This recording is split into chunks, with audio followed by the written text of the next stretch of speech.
Kelmo, que prazer ter o Tudo senhor bem? O aqui. prazer é meu poder falar com o povo, não é? Eu gosto muito de me comunicar.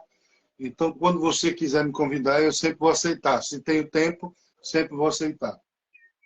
Oh, meu Deus, que querido! Padre Kelmo, eu acho que eu posso falar pela maioria do Brasil, viu? A gente se apaixonou pelo senhor depois dessa campanha eleitoral e eu posso dizer assim que eu me sinto muito honrada de ter esse tempinho. Que honra, que bênção, com um homem de Deus, com um homem que representou tão bem o povo brasileiro, foi a nossa voz, falou umas verdades que a gente queria ter falado. Por Muito nada, por nada, obrigada. por nada. Foi uma oportunidade única, porque há alguns meses, acho que um ano antes, o presidente Lula, não sei se um ano antes, ele fez um vídeo desrespeitando todos os padres e os pastores, e aquilo me incomodou muito, muito, muito mesmo. E eu disse a um pastor amigo meu, olha, um dia, eu não sabia nem que ia acontecer isso, mas um dia, se eu tivesse a oportunidade, eu ia dizer umas verdades na cara daquele sujeito que disse que não precisava de padres e de pastores. Ele parece que nunca leu a história aonde o Brasil deve aos padres a própria construção do nosso país. Foi graças à dedicação de padres e pastores, de freiras, que construíram tantas coisas maravilhosas. Inclusive a universidade, que o mundo hoje conhece, é a igreja que criou os hospitais, as santas casas, e agora vem esse sujeito aí que não fez a lição de casa de uma forma correta e honesta e quer falar mal de padre e pastor. Eu fiquei nervoso com aquilo, viu? Que bom que o senhor ficou nervoso. Que bom que o senhor sentiu essa indignação, porque o Brasil é um dos países mais cristãos do Exatamente, mundo, correto? exatamente. A gente não pode aceitar isso. A gente não pode simplesmente ficar parado e ver um homem que representa uma organização terrorista, uma organização criminosa, nos tirar a liberdade, porque a liberdade ela vai sendo tirada aos poucos, o padre. E se a gente ficar permitindo isso, daqui a quanto tempo eles vão começar a tirar a Bíblia de circulação, dizendo que a Bíblia que tem conteúdo de ódio, Você discurso de falou ódio, a sabe? palavra-chave. Você falou a palavra-chave. Se a gente permitir isso, né? Então nós, brasileiros que moramos aqui e os que moram fora, precisam apoiar as ações do que moram aqui. Se nós permitirmos, ou seja, depende de você, de mim, de todos nós que temos consciência de que o que está aí não serve para governar, de que nós estamos num navio sem capitão, o barco está girando para todos os lados, não é? Perdeu-se a direção. Se nós tomarmos as rédeas da nação, como você no início do vídeo disse, nós somos uma nação cristã, a maioria, e nós somos, segundo os dados do IBGE, 84% da população brasileira se declara cristã, católicos, ortodoxos e evangélicos. Então, 84% não pode se deixar subjugar, se submeter, baixar a guarda, se ajoelhar diante das atrocidades dos comunistas e dos socialistas que estão no poder. Porque quem hoje está no poder são comunistas, socialistas, que não gostam da igreja, que não gostam de padre, que não gostam de pastor, que gosta do que Maduro está fazendo, que abraça um ditador que chega aqui. Né? Eu trabalho com venezuelanos, Lili, há 6 anos. Eu fui lá ver com os meus olhos a desgraça que é aquele regime. Então eu não estou criando narrativas, eu não estou inventando historinha, eu fui lá. E tenho as fotos e os vídeos, posso mostrar e colocar na rede social para todo mundo ver. É uma tragédia humana. Pessoas esfomeadas, pessoas andando nas ruas, magérrima, crianças, uma mulher puxava a minha batina, nunca vou esquecer da cena, puxando a minha batina e gritando, padre, padre, eu tenho hambre, mis hijos tienen hambre, quero comer. É um absurdo. Enquanto aqui no Brasil, o presidente da República, que não sabe quanto custa nada porque não sai do bolso dele, é do dinheiro dos impostos, gasta o dinheiro a rodo, como se diz num bom português popular, gasta dinheiro a rodo aí em viagens caríssimas para Londres, para Japão, para Portugal, esbanjando o dinheiro, né? Gastando de forma desnecessária, brincando com a cara do povo, escarnecendo. Aí recebe um ditador sanguinário, bandido, um homem que matou muita gente, recebe aqui como um chefe de Estado, com pompas, com honras, e o exército dando continência a um sujeito desse. Está aí os vídeos que não deixam mentir, né? Os cadetes ali dando continência a um ladrão, bandido, comunista, ditador, sanguinário, que talvez ele seja pior do que Lenin e Stalin, mais maligno do que esses dois, porque são 7 milhões de venezuelanos que estão fora da Venezuela. E eu quero responder aqui a uma pessoa que diz que política e religião tem tudo a ver ou não tem a ver, algo assim. Eu quero dizer a vocês o seguinte, conscientizem-se, porque a política é a arte de fazer o bem. A política é a arte de servir. A política existe para servir ao outro. A política existe para completar no outro aquilo que ele sozinho não é capaz de fazer. Aí então vem o Estado para amparar, para ajudar, para apoiar, para incentivar e para melhorar a vida do cidadão. Então a política é algo muito bom. A igreja, ela sempre bateu nessa tecla. O padre vive política todos os dias, porque faz política diariamente, servindo as pessoas, ajudando pessoas, orientando pessoas, confessando pessoas, encaminhando pessoas pelo caminho mais correto, tirando pessoas dos abismos. Isso é fazer política.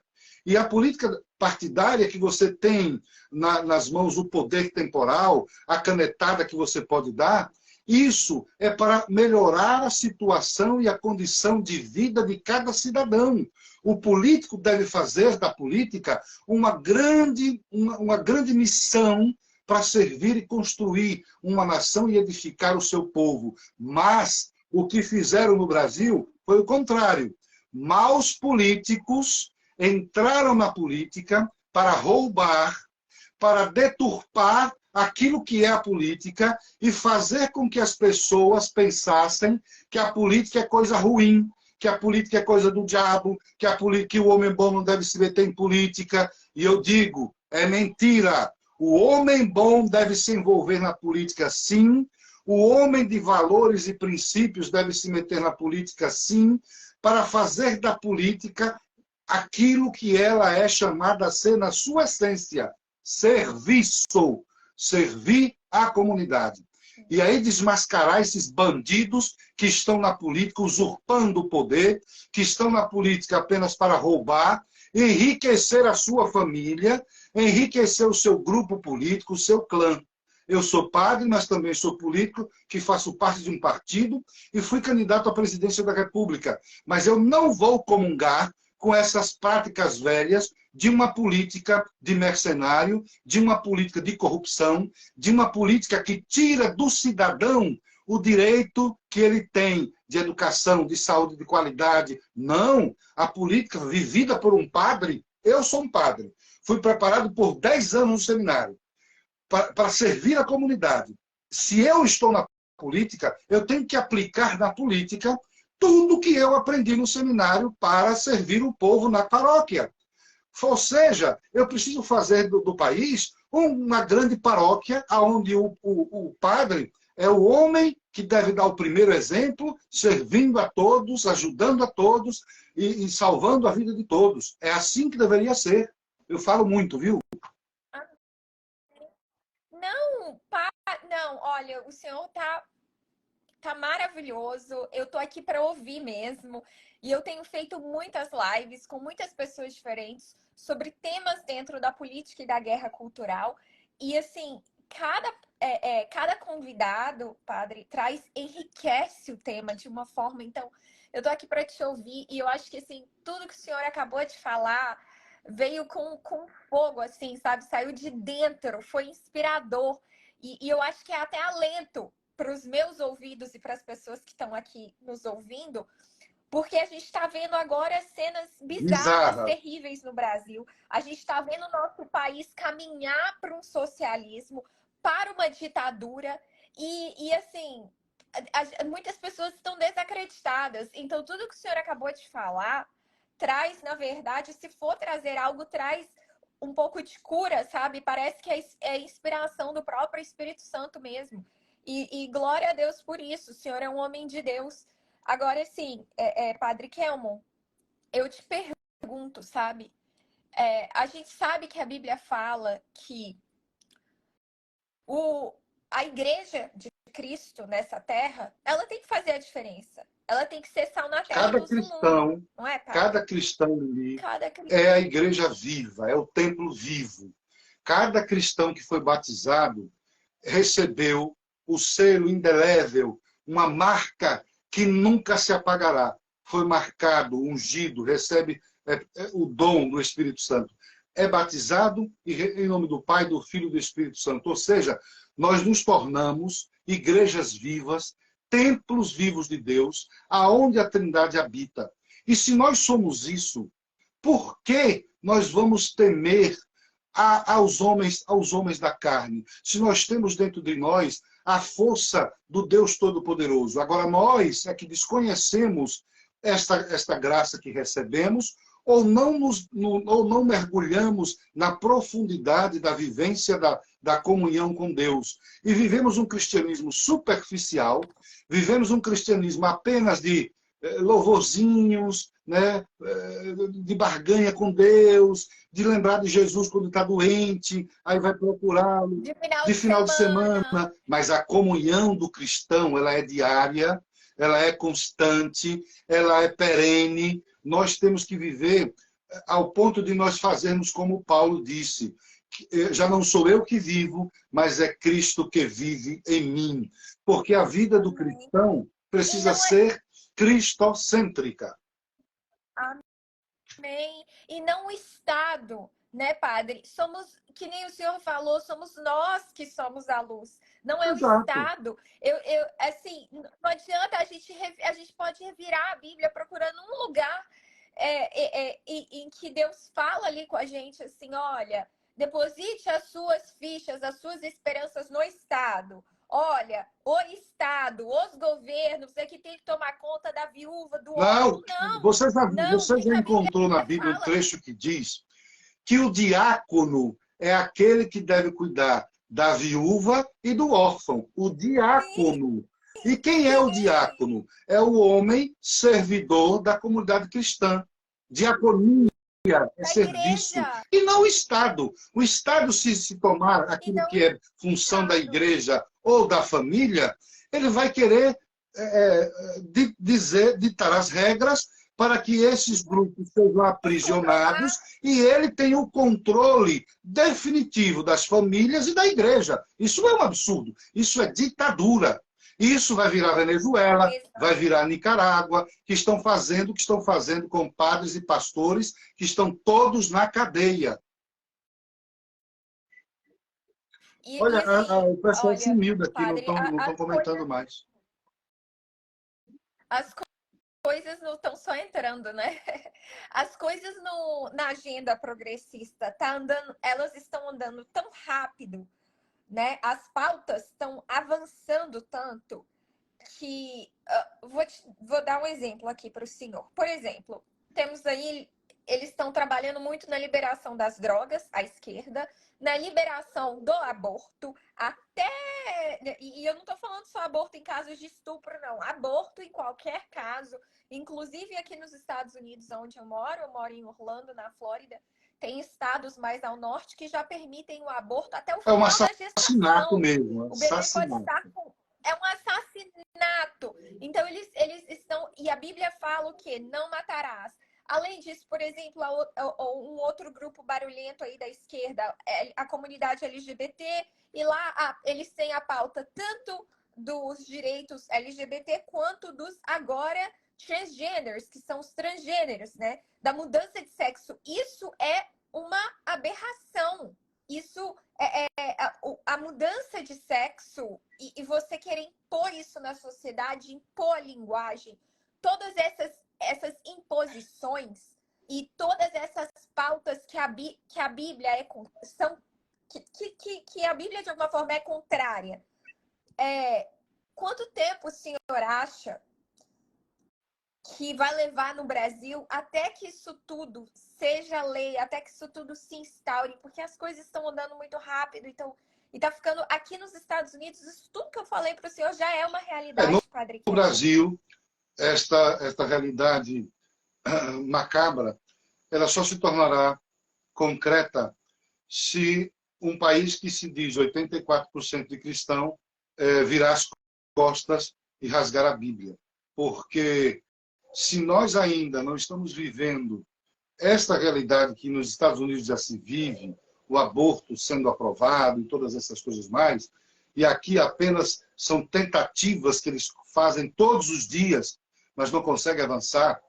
E se nós permitirmos que isso aconteça, uma nação de cristãos de 84%, isso significa que nós cristãos estamos vivendo um cristianismo muito fraco, que nós não estamos à altura daquilo que nós recebemos, que é o batismo, que nos torna realmente sacerdotes, profetas e rei. Né? Nós precisamos fazer o seguinte, Eleni, e eu comecei isso aqui e quero levar isso adiante.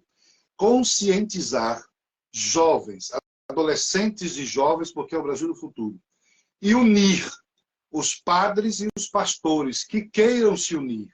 Mas unir, cada um ficando na sua igreja, cada um permanece aonde está.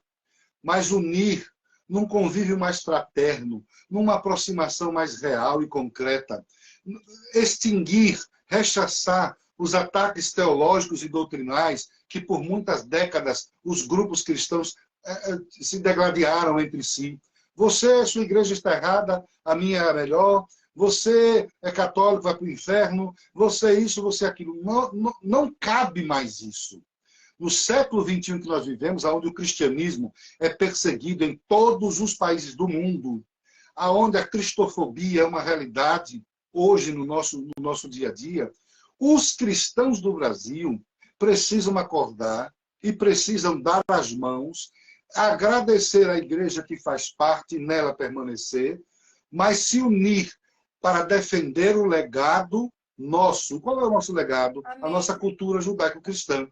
Todo esse alicerce Sim. que foi nos dado aqui, trazido pelos portugueses e espanhóis na América Latina toda, e os portugueses em particular no Brasil. Veja, nós somos uma nação que foi inaugurada com a celebração de uma missa.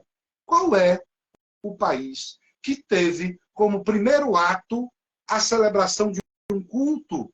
E o Brasil teve isso no dia 26 de abril de 1500, nas praias da Coroa Vermelha.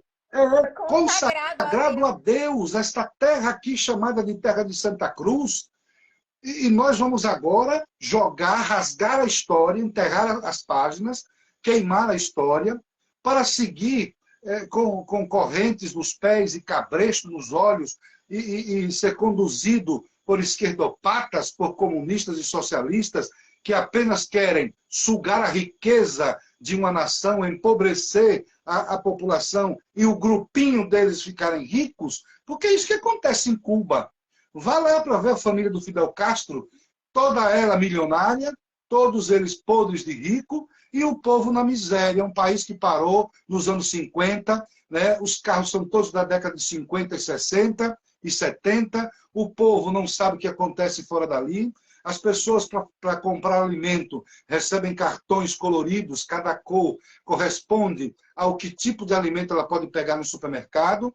Né? Então, é um absurdo isso. E o mais absurdo é a gente parar para pensar que muitos dessas lideranças de esquerda, como Maduro, Lula, Petro da Colômbia, Boric do Chile, muitos desses abrem a boca para dizer que são cristãos, com práticas desse jeito. Maduro se encontra com o Papa, recebe bênção. Né? O Lula se encontra com o Papa, recebe bênção, e ainda no debate, eu lembro muito bem, quando ele tentou denigrir a minha pessoa, desrespeitando um padre que todo mundo no Brasil sabe o valor que tem, Lula disse na minha cara, não, eu sou cristão. Olhem os vídeos que ficam lá. Eu sou cristão, casado na igreja, fiz Eu primeira mesma, comunhão, fiz padre. isso. Aí eu pergunto que tipo de cristão é esse, que o discurso de cristão é um, mas a prática é de comunista? É estranho. Padre, sim, e assim, os atos, o discurso não condizem com a Bíblia, muito pelo contrário, padre. Se a gente vasculhar a internet, tem vários vídeos do Lula criticando o cristianismo, sabe?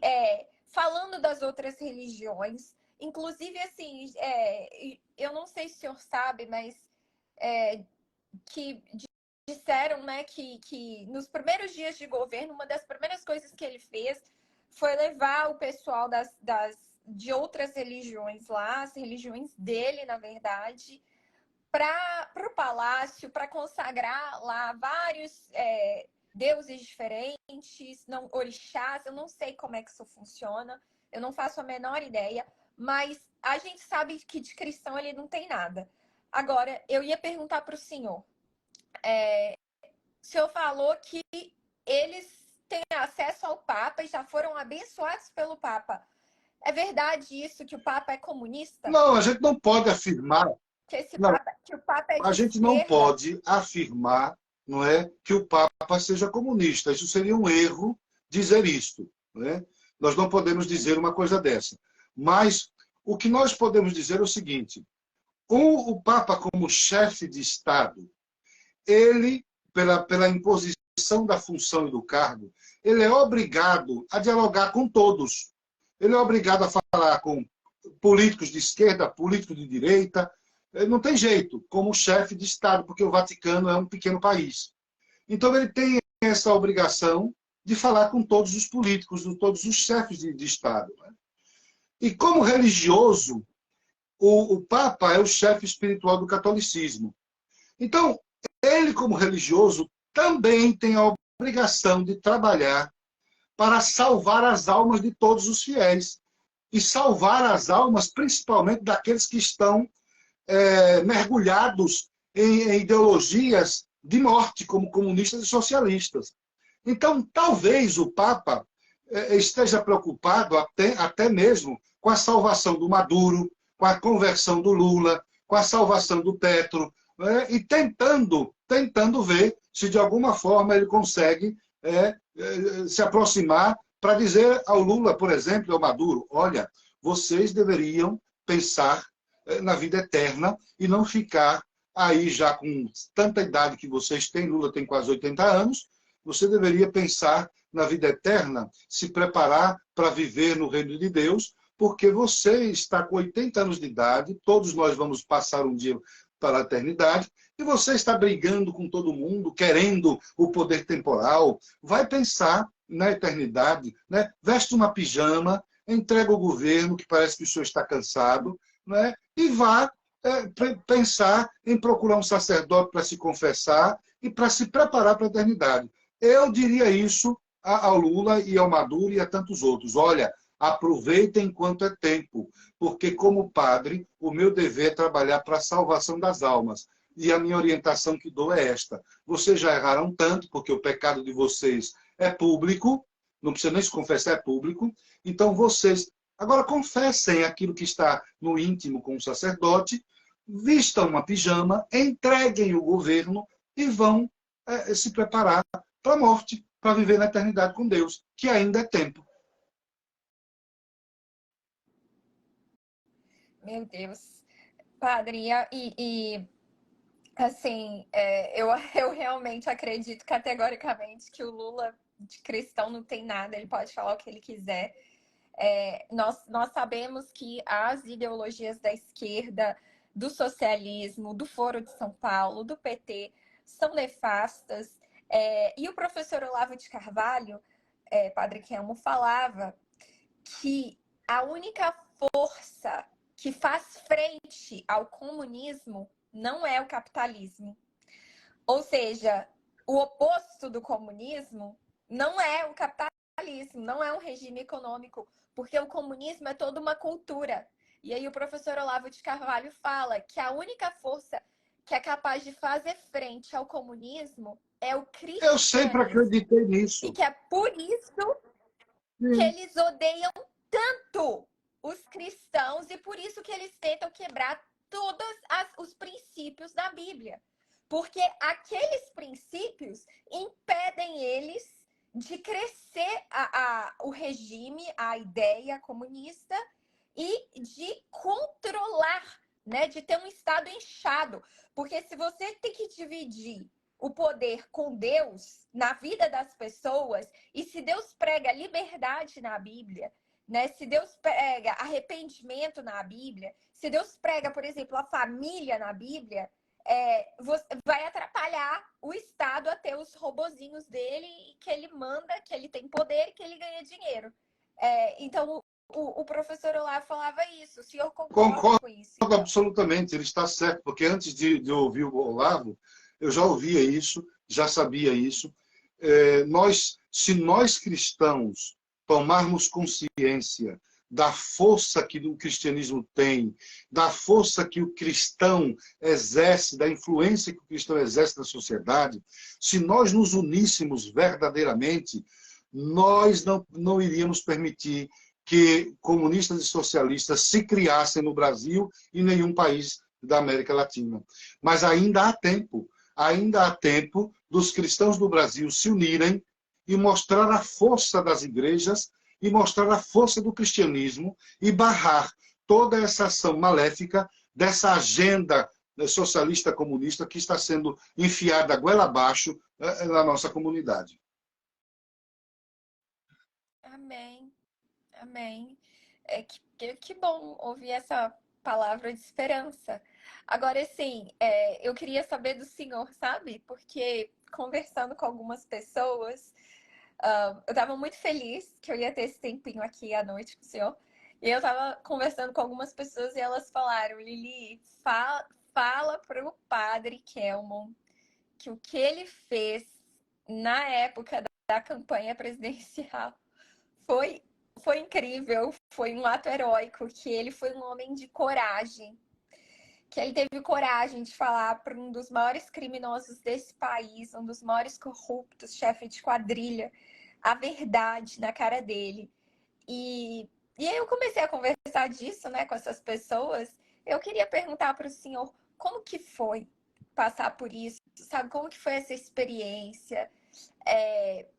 Ele de alguma forma tentou te ameaçar depois? O senhor ficou nervoso? Não, não, Fala um pouco pra gente. nervoso eu não fiquei não, porque eu tinha uma equipe muito boa, que eles estavam sempre conversando comigo, me preparando para esse momento, porque eu nunca fui um político, nunca participei de política partidária, nunca estive envolvido. Então, para mim, era um mundo, uma realidade muito nova. E eu nunca imaginei que Roberto Jefferson iria me convidar para ser candidato a vice-presidente dele. Ele era o candidato a presidente da República. E eu fui convidado pela equipe do PTB para ser o vice na chapa do Roberto. Né? E eu tomei um grande susto. Eu digo, gente, mas eu sou padre, eu não posso estar envolvido assim. Não, o senhor precisa estar e não pode dizer que não, por isso, isso, isso, isso, isso. Aí eu aceitei para ser vice na chapa do Roberto. Mas, alguns dias depois, a chapa, o Roberto foi impugnado, não permitiram que ele continuasse. Então, reúne-se o PTB e diz, bom, já que o Roberto não pode, então agora o padre vai ser o candidato a presidente e o pastor Gamonal, o vice. Por que o pastor Gamonal? Porque a minha função no partido era trabalhar internamente na formação espiritual dos membros do partido e catequese dos membros do partido. E eu era o coordenador nacional, e ainda sou, o coordenador nacional do Movimento Cristão Conservador dentro do PTB, que é para formar, de uma maneira cristã, né, a vida dos que entram no partido. E o pastor Gamonal estava como vice-presidente desse movimento. E aí o Roberto sai e eles disseram, não, agora o padre é o candidato a presidente, pastor é o vice, o padre e o pastor, representando, né, o cristianismo, né, no nosso país, que são duas vertentes que regem o cristianismo aqui. E aí eu entrei desta Sim. forma. E aí eu fui descobrindo a loucura que era aonde eu tinha me envolvido. Né? Que loucura era esta? Porque foram apenas... enquanto os outros tiveram 2 meses de trabalho, de preparação, 2, 3 meses, eu tive apenas do dia 12 de setembro ao dia 2 de outubro. Quantos dias? 19 dias. Me... 19 dias, do dia 12 de setembro até o dia 2 de outubro, que era a eleição. Então eu tinha... Que Pois é, eu tive loucura! 19 dias para viajar o mais que eu pudesse nas capitais, para viajar aos interiores, para fazer palestras, para gravar programas eleitorais, para gravar também vídeos internos que o partido lançava. Olha, foi uma maluquice, foi uma grande loucura, mas eu confesso a você... O senhor fez muito impacto nesses Pois é, mas eu 19 confesso a dias. você que foram apenas 19 dias que valeram muito a pena, que eu gostei demais, que eu fiquei muito cansado, que eu não dormia direito, mas valeu a pena, porque eu pude viajar uma grande parte do Brasil, conhecer o nosso povo, ver o sofrimento do povo em muitos lugares, e fui muito bem recebido em todos os lugares que fui abraçado, foi maravilhoso. E pude participar de 2 debates ainda, né, o do SBT e o da Globo. Gostei muito de participar daqueles 2 debates. Não, eu pensava que ia ser uma coisa assim tão, para mim, diferente, mas como já estava acostumado com falar com pessoas, com autoridades, da própria igreja, bispos, arcebispos e tal. Então, para mim, a única diferença era que ali eu estava com muitas câmeras em cima do meu rosto, né? E num ambiente que não era o meu. Mas era para dialogar, para se comunicar. Então, para mim, foi tranquilo. O que eu precisei aprender um pouquinho era controlar a mim mesmo, porque eu sou muito agitado na fala, e quando eu me encontrei ali naquele debate da Globo, diante de tantos jornalistas, que eu nunca tinha visto tantos jornalistas juntos na minha vida, né? E eu não fiquei nervoso, mas eu tinha que, ao mesmo tempo, pensar rápido para não cair nas armadilhas deles, porque eles fazem perguntas para colocar você em saias justas e você se, vamos dizer um bom português, se ferrar. Então, eu tinha que... Eles faziam perguntas capciosas e eu tinha que pensar rápido, porque o tempo era curto, para responder sem me comprometer, sem me lançar na fogueira, não é? E, ao mesmo tempo, tinha jornalistas agressivos e eu tinha que me controlar, meu ímpeto, que eu sou colérico, eu sou muito combativo, e aí eu tinha que me controlar para não ser estúpido e nem ignorante com os jornalistas, porque eu sabia que eles ali...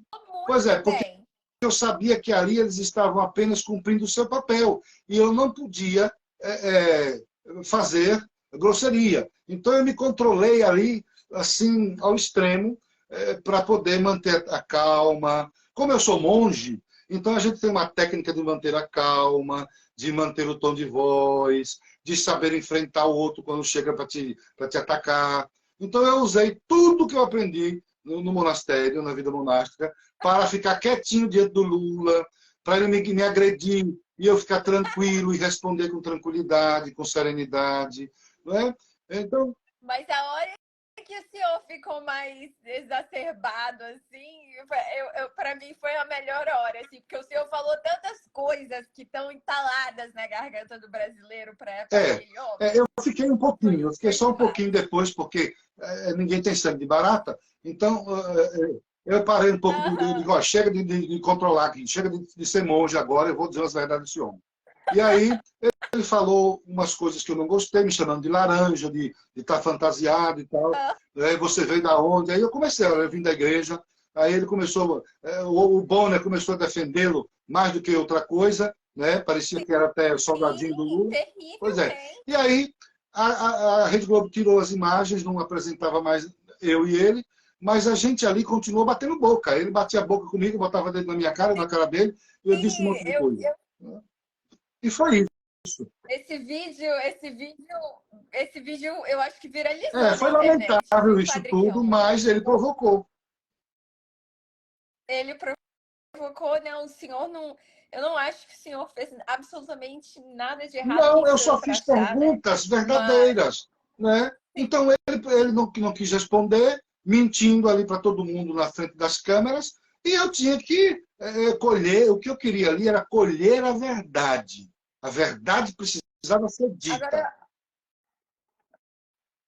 padre, e como que foi o pós? Como que foi depois disso? Eles Não, te não, não. ameaçaram, eles Não, te não. Não. perseguiram, Eu não eles. recebi ameaça de ninguém. Não, isso não.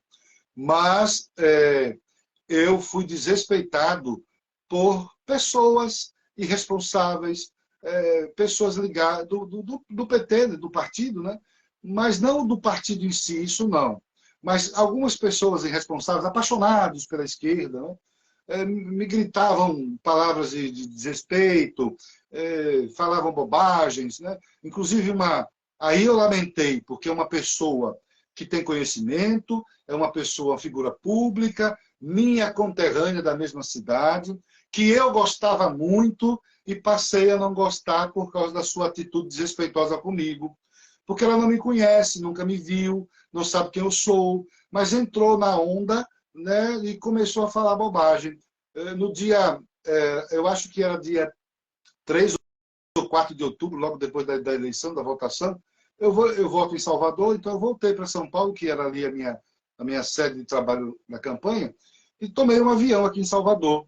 Quando eu entrei, Daniela Mercury estava sentada lá na primeira poltrona, primeira ou segunda, e com um grupo dela, e começou a me chamar a cantar uma música de São João, né? Anarriê, e não sei o quê, e São João começou a fazer chacota de mim, né? Dizendo o padre da festa junina, para dizer que eu não era sacerdote.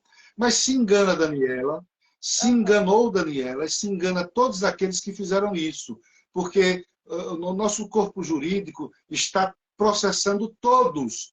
Todos serão processados por intolerância religiosa, né, por não respeitar o diferente, porque a esquerda ela é muito hábil em processar os outros quando fazem qualquer coisinha. Então, agora preciso também experimentar do próprio veneno. Né?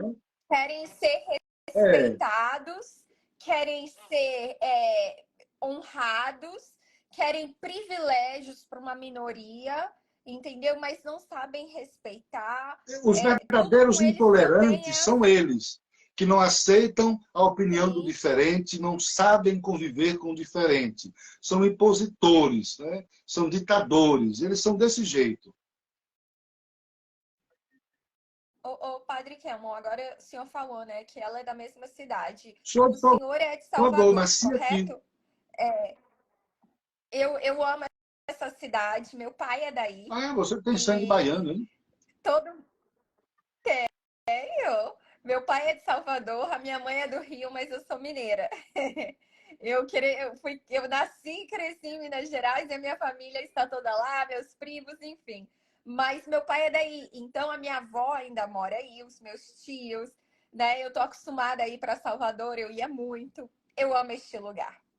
Primeiro ponto. Segundo ponto, aquele dia na live com o Marco Antônio Costa, que o senhor entrou na Eu live, aí o gosto Marco, muito do Marco né, Antônio me Costa, sugeriu de gosto muito. fazer.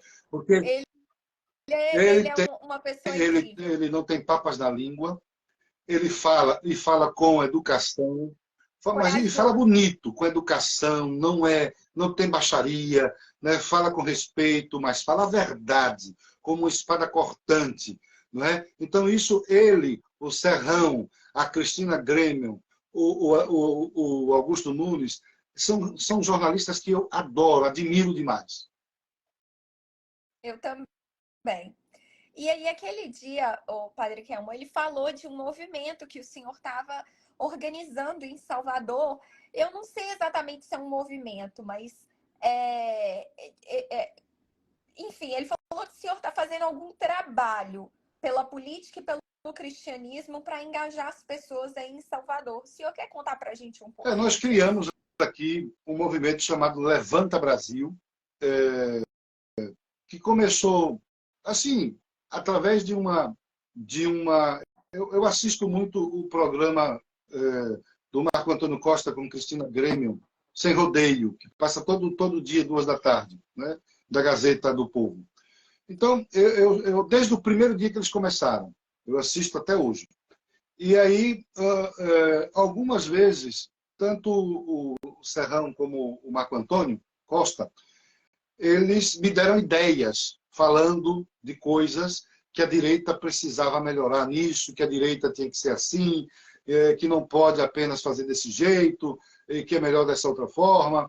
E eu observava, ouvindo aquilo, fui construindo, né, na minha cabeça algumas ideias e precisava colocar em prática. Então, como eu vi, estou morando em Salvador, que eu morava em São Paulo, cheguei aqui há uns 2 meses, eu decidi colocar aquelas ideias em prática e criamos um grupo chamado Levanta Brasil. Este grupo, hoje, nós somos 47 pessoas. É um grupo formado por médicos, advogados, policiais, professores. É um grupo muito bom. E padres também. E qual é a ideia do grupo? A ideia do grupo é trabalhar na formação política de adolescentes e jovens. Nós vamos construir o que nós chamamos de a escola política itinerante. Ou seja, nós vamos ao encontro das comunidades para ajudar as comunidades a entender de política, né? De geopolítica, de entender, fazer a leitura dos cenários políticos que acontecem à nossa volta, de ver que a política acontece ali na sua comunidade mesmo, no dia a dia, né? De desmistificar na cabeça do adolescente de 15 anos que vai ser eleitor logo com 16, desmistificar que a política é coisa ruim, mas é mostrar para eles que não, tudo na sua vida é política, e que, inclusive, ele deveria se preparar para assumir um posto e concorrer a um cargo eletivo para que a política tenha homens bons, né, como servidores da comunidade. Então, isso é fruto do Marco Antônio Costa e do Serrão, nas coisas que eles falavam ali. E aí, hoje o grupo, nós temos 2 cientistas políticos que fazem parte do grupo, nós estamos preparando cartilhas, né, pedagógicas, metodológicas, de como vamos fazer o trabalho. Isso será feito na cidade de Salvador, nas comunidades, nas favelas. Depois nós vamos tentar visitar o maior número possível das cidades do interior para formar as células, os núcleos, né, de atuação nossa, dessa escola de itinerância política. São 417 municípios, não sei se a gente dá conta de visitar todos antes das eleições, né? Porque o Marco Antônio Costa falou uma coisa que eu não tirei da cabeça.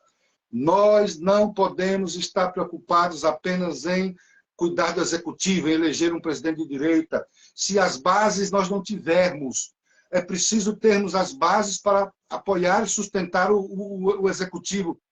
Professor Olavo de Carvalho Pois é, falava mas isso, eu não ouvi do padre. Olavo, não. Eu escutei foi do Marco Antônio, né? Eu não tive a graça de ouvir. Pois é, eu escutei do Marco Antônio, e talvez ele ouviu do Olavo, mas transmitiu para mim na boca dele, né? E aí... Não, tá tudo certo. O importante é Pois passar a é, e mensagem. aí, ouvindo ele dizer isso, o Marco Antônio dizia, olha, é as bases, a gente não pode ficar enxugando gelo. Não adianta ter o presidente lá de direita e não ter estrutura de base. Nós vamos cair, a esquerda vai dominar do mesmo jeito. Então aí eu pensei, bom, vamos fazer então o que ele está dizendo. Vamos preparar as bases, o adolescente, o jovem, vamos formar a escola política, vamos convidar profissionais liberais para preparar isso, uma professora de metodologia, vamos procurar uma pedagoga, vamos juntar todo mundo e vamos formar a estrutura e vamos sair nas favelas, comunidades e cidades, preparando o futuro na política, que são os nossos adolescentes e os nossos jovens. Isso, ideia tirada do programa Sem Rodeio, dos meninos aí, Serrão e Marco Antônio Costa. Perfeito, padre. O senhor está ajudando a levantar, então, a base de uma direita está funcionando, viu? O grupo já se reuniu algumas vezes. Nós fizemos também um evento de rua, que foi no dia 28 de maio, às 11 horas da manhã, aqui no bairro da Barra. Foi muito bom, porque estavam ali pessoas... Nossa, senhor tá na É, Barra? Ai, pois eu é. amo a O evento Barra. foi no Morro do Cristo. Maravilhoso. Né? Nós rezamos com o povo ali pelo Brasil, nós juntamos padres e pastores. No meu Instagram, quem quiser me seguir, arroba. É aquele morro em frente à Isso, praia que tem uma isso. cruz? Vocês quiserem, Ai, é se lindo. vocês quiserem ver as imagens, os vídeos e as fotos, vão no meu Instagram.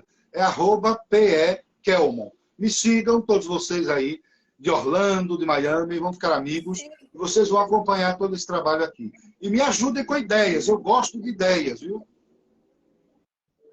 sim, sim. Ai, padre, olha, o que o senhor precisar, o senhor já pode contar comigo. Vou adorar te ajudar.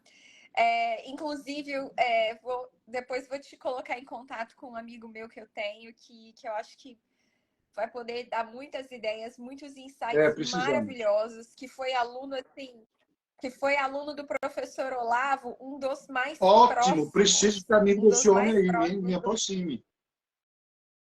é o Alan dos Eu Santos. conheço ele, E ele. Ah, então pronto. Então pronto. mas eu não falo com ele. Eu Ele é um conheço, grande mas não amigo falo com meu. ele. Então pronto. Então eu vou colocar o senhor em contato com ele, porque ele pode te dar insights preciosíssimos. Ele foi um dos alunos mais próximos do professor e ele, assim, é um católico devoto e, além disso, um excelente Sim, comunicador, entende muito de política. eu Ele é um assisti ao Terça jornalista Livre. incrível. Ele dessa... Você O Terça assistia, Livre padre? dele, eu assistia. E o senhor sabe que o Terça Livre, hoje, ele ainda existe, só que num domínio diferente, né? Não, eu Porque o não sabia. Alexandre Eu achei que tinha destruiu o acabado. Terça Livre. É, Não, o Alan ainda escreve e está montando já um time aqui dos Estados Unidos. E o site é o noticiassemmascara.com. Eu vou colocar aqui Ah, eu e não sabia, vou não. fixar o Não comentário. sabia. Tá no. Inclusive, esse site está no meu perfil, viu, gente? Porque eu estou ajudando ele a divulgar. Tem várias pessoas divulgando. E como eu amo este conteúdo e eu sou amiga dele, eu também tô. Mas o Terça Livre ainda vive e eu posso dizer, o Padre Kelmo, que dessa turma aí que foi aí, ó, noticiasemmáscara.com, dessa turma aí que foi perseguida, sabe? Que foi cancelada, boicotada, ameaçada, o Alan foi um dos primeiros. Se não foi o primeiro. Então, ele lá atrás, ele já falava que ia chegar neste ponto. Muitas pessoas não ouviram. Mas, enfim, o seu projeto é uma coisa assim, linda e é certíssimo. É o que o professor Olavo de Carvalho falava que tinha que ser feito no Brasil, é É trabalhar a porque, base. Isso que o Marco Antônio te falou é porque eu escutei perfeito. muito no programa Sem Filtro, sem rodeio. Eles falavam muito isso também, que nós precisamos de militância de direita. Não existe uma militância de direita organizada, unida, que trabalhem com uma agenda única, que tenham um manifesto para todos. Então, eu ouvi isso do Marco Antônio, eu ouvi isso no programa. Eu digo, minha gente, nós precisamos unir essa direita. Nós precisamos trabalhar melhor entre nós, sairmos, às vezes, do amadorismo e fazermos a coisa um pouco mais, eu não digo profissional, porque não é uma profissão, mas fazer algo mais vocacionado, né? Apaixonado, né? Com planejamento, com organização, com início, meio e fim, saber que está partindo daqui, mas aonde é que quer chegar. Então, esse programa Sem Rodeio, que eu gosto de falar muito deles, porque me ajudou bastante. Ajuda a gente a refletir, pensar, analisar, ter senso crítico, não é? Eu adoro, adoro. O exercício de reflexão, ele é necessário hoje no Brasil, porque as nossas mentes, elas foram tão cauterizadas com Exato. doutrinação, elas foram tão manipuladas ao longo de todos esses anos. Nas escolas, Padre Kelmo, a história é nos ensinada de uma forma muito errada. Nós estamos em contato o tempo todo com influências, com simbologias, com tudo de pauta progressista.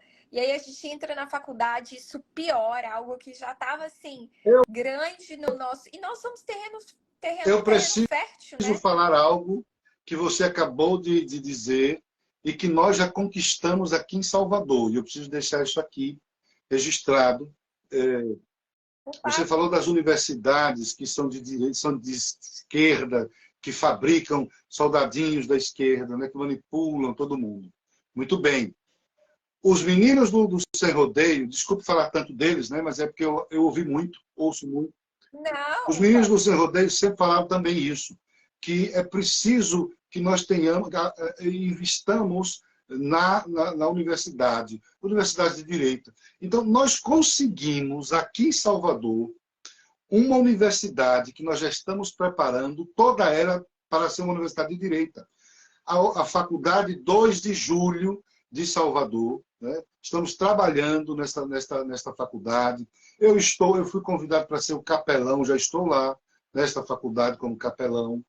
Estamos Uau! fazendo um trabalho para agregar pessoas, preparar pensadores, preparar gente consciente do seu papel como cidadão, direitos e deveres. Já tem um grupo também de professores, do corpo docente, gente muito bem escolhida. O reitor dessa universidade é extremamente religioso, não é? E devoto, dedicado, e quer muito isso. Então, eu estou muito feliz, porque o nosso projeto está andando assim, também com muita rapidez, porque eu estou aqui há 60 dias e tudo isso já aconteceu. Uau! Que benção! Eu fico muito feliz, Padre Providência Kelmo. divina. Assim, eu tô vendo aqui que. Desculpa, Providência o divina, é a quê? ação da providência. Sim, amém, amém. Eu tô vendo aqui que eu já mantive o senhor aqui durante 1 hora, Já passou né? uma A nossa hora, live tá meu chegando ao Deus. fim. 1 hora voou, né, É porque eu Padre falo demais. Kelmo? Voou. E eu, por experiência própria, eu já eu já vi que o Instagram, quando bate 1 hora, ele começa a derrubar a sua live. E isso aconteceu comigo com uma pessoa muito especial. E a live caiu. E a live já tinha dado 1 hora, tinha chegado a 500 pessoas assistindo. Foi uma live maravilhosa. E pela live ter caído, eu perdi tudo, eu não Então consegui vamos salvar. terminar a live. Você salva a live, compartilha, me coloca como colaborador para ela Sim, ficar no meu Instagram. certamente farei isso. Mas eu quero assim, eu quero te agradecer, porque se não fosse isso, eu acho que eu ia ficar a noite inteira aqui com o senhor. O papo rende, o senhor é um homem de Deus, assim, muito inteligente, está fazendo um trabalho incrível pelo Brasil. E a gente que está aqui nos Estados Unidos, não deixamos de ser patriotas, sabe? Os que não deixaram de ser Sim. patriotas, estou falando de nós, sabe? Dessa parcela. A gente está aqui, mas a gente ainda ama o Brasil e a gente tem esse sentimento patriótico no coração. A gente quer lutar pelo país e a gente sabe que às vezes é até melhor você estar fora do Brasil para falar certas coisas, porque agora as pessoas estão sofrendo muita retaliação daí, sabe? E aqui, querendo ou não, eu estou um pouco mais protegida pela lei americana, porque aqui a liberdade de expressão ela existe de verdade. Por enquanto, Agora, por enquanto. você Mas está falando dos brasileiros que estão nos Estados Unidos. Eu tenho curiosidade sobre os brasileiros tem que muito. estão. Eu tenho muita curiosidade sobre os brasileiros que estão fora daqui. Você não poderia me ajudar? Quem sabe eu começar a fazer uns encontros, palestras, algum evento aí não para os brasileiros? Sem dúvidas, sem Só que dúvidas. eu não Claro, tenho com dinheiro, viu? Eu certeza. sou padre Já vou pobre. Então, deixar para eu ir aí, o. alguém tem que pagar minha passagem.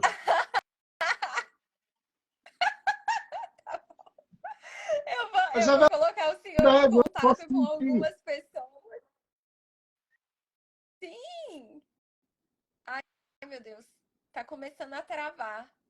É melhor a gente terminar, senão você vai perder a live. Sim, eu vou mandar o meu telefone pro Tá senhor, bom, tá tá? bom, tá bom. Vou mandar o meu telefone para o senhor e a gente vai se falar de novo. Mas, assim, a live foi maravilhosa. Muito obrigada, Padre Deus Kelmo. abençoe E você. obrigada a todos vocês que ficaram. Amém. Deus abençoe você, todos os que ouviram online aqui ao vivo este encontro meu com a Lili. Deus abençoe o Brasil. Deus nos livre dos comunistas socialistas, nos una e que Deus abençoe a todos os brasileiros que estão espalhados no mundo e que amam esta terra. Que possamos nos unir para livrar o nosso país das garras desses comunistas. Que o Espírito Santo nos una e nos dê força para lutar e enfrentarmos o bom combate. Amém. Amém. Amém. Glória a Deus, Padre. Amém. Amém. Ai, que bênção. O senhor é um fofinho. Mas salve a live, por favor. Com certeza. Tá. Agora. Tchau, Muito obrigada, Padre Kelmo. Obrigada a todo mundo que ficou, gente. Vocês são demais. Obrigada mesmo. Boa noite.